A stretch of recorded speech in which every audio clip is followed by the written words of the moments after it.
Today it's an update on my newly installed water source, which one of my viewers correctly predicted which animal would take the first drink out of that. Of course, I'll show you trail camera footage of exactly what happened and which animal that was. But first, I wanted to talk about food plots. I did some expansion on my food plots this year. I'll show you what I did, what I planted.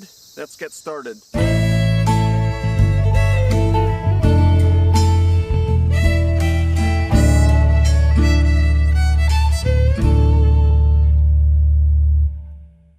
Now, I often get asked, as a lifelong farmer, somebody that makes their living farming ground and milking cows, what do I personally plant in my food plots? Well, the answer may surprise you. I personally plant turnips and clover. Now, what's right for me may not be right for you. I'm looking for a late season food source. I'm in the middle of ag country. I live on a farm. There's hundreds, if not thousands, of acres of ag all around me. I'm looking for something that's going to be available late season, and for me, turnips have been a great choice. My plots are on the hillside and some less than desirable ground. If it was nice farm ground, obviously I'd be making money off of it, but I do like to use my small out-of-the-way food plots as that late season food source. So after much experimenting, I have found personally that turnips are the best option. Now, there are many other options, whether you're using corn or soybeans, and there's many other options that could be a good late season food source, but many of them take larger amounts of acres to be able to survive until that late season. I have found when I plant turnips that they are not an early season attractant, and while the deer may come through and nibble on some of the tops, they are not a preferred food source, especially with the other options with the ag close by. That allows my turnips to last until late season, exactly when I need them and want them the most. Now, I mentioned both turnips and clover. I like those turnips for after the frost. The deer will come and start actually eating those tops once they've been frosted and start wilting down. But I also like those large bulbs for in the winter time. They start digging through the snow. They find and eat those bulbs all winter long. I like to mix clover in with the turnips because I want some extra green there, and that clover will also survive the winter and be there as a green source in the spring. This also gives me a residual crop for the spring. If it was just plain turnips, they would be frosted out, died, and gone come spring, and you would be left with bare ground, which is never good. So this year I did some food plot expansion.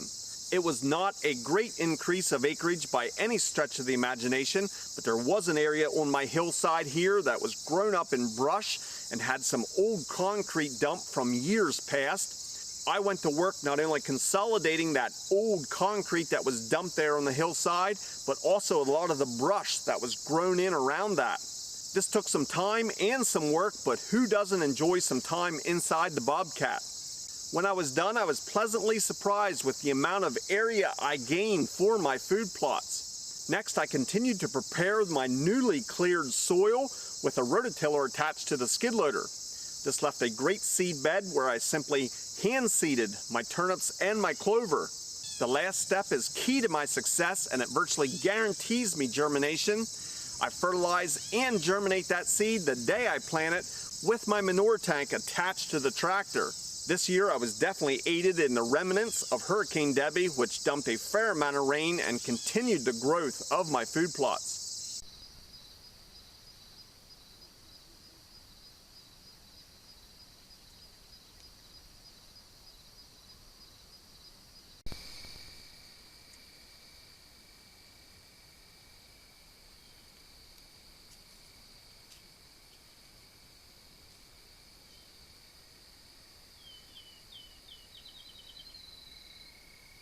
With the hard work behind me, I now look forward to the fall hunting season, and especially the late season.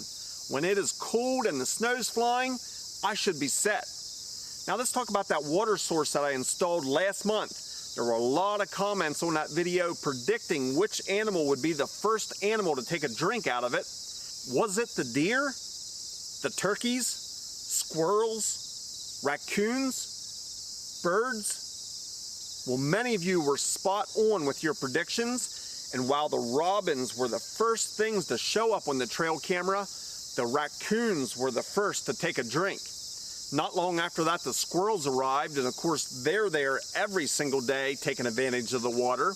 While my ultimate goal is to have the deer drink out of this water source, up till now the deer have been extremely skittish of the water and have not taken a drink. So that's it for today's video. I want to thank everybody who participated and left a comment predicting which animal they thought would take the first drink.